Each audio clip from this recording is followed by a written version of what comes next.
नमस्कार बच्चों, आज हम पढ़ेंगे अध्याय 2 मीरा के पद। मीरा के पद पढ़ने से पहले आइए हम देखें मीराबाई का जीवन परिचय। मीराबाई का जन्म सन 1498 ईस्वी में कुर्की गांव में हुआ था। इनकी मृत्यु सन 1546 ईस्वी में मानी गई है। मीराबाई सगुण भक्ति धारा की कृष्ण भक्ति शाखा के प्रमुख कवियों में से एक मानी जाती है। इनकी भक्ति में सगुण भक्ति के साथ साथ निर्गुण भक्ति का प्रभाव भी दिखाई देता है। इन्होंने कृष्ण की भक्ति प्रेमी के रूप में की है और अपनी भाषा, इनकी रचनाओं में हमें राजस्थानी ब्रज भाषा का प्रभाव दिखाई देता है। सभी अलंकारों तथा रसों का प्रयोग इनके काव्य में हमें दिखाई देता है। आइए अब हम पढ़ते हैं हमारा पहला पद। मेरे तो गिरधर गोपाल दूसरो न कोई, जाके सिर मोर मुकुट मेरो पति सोई। छाड़ दई कुल की कानी कहाँ करी है कोई, संत डिग बैठी बैठी लोक लाज खोई। तो प्रथम पंक्ति को हम देखते हैं। इन पदों में मीराबाई ने कृष्ण की आराधना की है और उन्हें अपने पति रूप में प्राप्त करने के लिए संसार की लोक लाज को छोड़ने की बात कही है। क्या कह रही है मीराबाई? मेरे तो गिरधर गोपाल दूसरो न कोई, यानी इस संसार में मेरा यदि कोई है तो वो सिर्फ मेरे आराध्य श्री कृष्ण है और उनके अलावा दूसरा कोई मेरा नहीं है। जाके सिर मोर मुकुट मेरो पति सोई। कृष्ण के सौंदर्य का वर्णन करते हुए और अपनी बात को दृढ़ता प्रदान करते हुए मीराबाई कह रही है कि वह श्री कृष्ण जिनके सिर पर मोर मुकुट, जिन्होंने अपने सिर पर मोर मुकुट धारण किया है, वे ही मेरे पति होंगे। छाड़ी दई कुल की कानी कहाँ करी है कोई। उनकी आराधना करते हुए या उन्हें प्राप्त करने के लिए मैंने अपने कुल की कानी यानी प्रतिष्ठा या कुल की भी चिंता छोड़ दी है। कहाँ करी है कोई, जो कोई चाहे मुझे जो भी कहे, मुझे किसी का कोई फर्क नहीं पड़ता। अर्थात इस संसार के लोग चाहे मुझे कितना ही नाम रखे, मुझे कुछ भी बोले, मुझे कोई फर्क नहीं पड़ता। संतन डिग बैठी बैठी लोक लाज खोई। मैंने कृष्ण को प्राप्त करने के लिए संतों के साथ बैठना उचित माना है, उनके साथ भजन पूजन करने को उचित माना है, उन्हीं के साथ बैठकर अपने आराध्य की गान करना प्रमुख माना है। लोक लाज खोई, और अपने आराध्य को प्राप्त करने के लिए मैंने लोक लज्जा को भी त्याग दिया है। अर्थात श्री कृष्ण को प्राप्त करने के लिए यदि कोई मुझे बुरा भी बोलता है, मेरी हंसी भी उड़ाता है, तो मुझे कोई फर्क नहीं पड़ता। मैं सदैव उनके भजन गाने में रत रहती हूँ। असुवन जल सींची सींची प्रेम बोली बोई।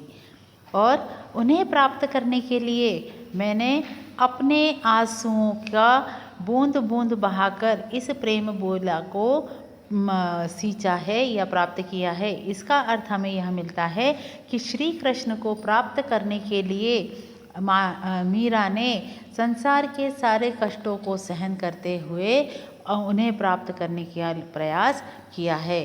अब तो बेली फैली गई आनंद फल हुई, और माया मोह और सब त्याग करके, माया मोह काम क्रोध सबका त्याग करके आज यह बेला जो है वह फैल गई है। अर्थात उन्हें श्री कृष्ण का सानिध्य प्राप्त हो गया है। आनंद फल होई, इसका फल जो है उन्हें आनंद के रूप में ही मिलेगा, अर्थात श्री कृष्ण के चरणों में स्थान प्राप्त करके ही मिलेगा। दूध की मथनियाँ बड़े प्रेम से बिलोई। जिस तरह से हम सभी जानते हैं कि दूध को दही बनाकर उसको मथा जाता है, और जब मथनी से उसे बहुत देर तक मथते हैं तो ऊपर मक्खन आता है, और मक्खन से फिर हमें घी प्राप्त होता है। तो उसी के द्वारा, उसी उदाहरण के द्वारा मीराबाई यहाँ समझा रही है कि मैंने अपने जीवन को प्रेम रूपी बिलोई मथनी की सहायता से मथ मथ कर, अर्थात इतना उसको तपाया है, कृष्ण भक्ति में इतना तपाया है कि आज वह दही जो है उसमें से मक्खन और मही अलग अलग हो गए हैं। अर्थात मैंने अपने जीवन से का यह सार प्राप्त कर लिया है कि ईश्वर प्राप्ति ही सबसे बड़ा साधन है। भगत देखि राजी हुई, जगत देखि रोई।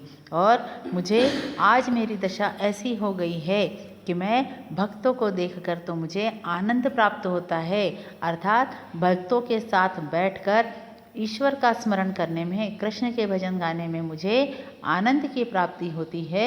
और इस संसार को देखकर रोना आता है, अर्थात इस संसार से मेरा माया मोह खत्म हो गया है, मुझे इस संसार की कोई भी चिंता नहीं है। दासी मीरा लाल गिरधर तारो अब मोई। पद की इस अंतिम पंक्ति में मीराबाई कृष्ण से यह अनुरोध कर रही हैं कि हे कृष्ण, हे मेरे गिरधर, गिरि को धारण करने वाले। गिरधर का अर्थ क्या होता है? गिरधर गिरि को, गिरि यानी पर्वत को धारण करने वाले। हम सभी जानते हैं कि कृष्ण जी ने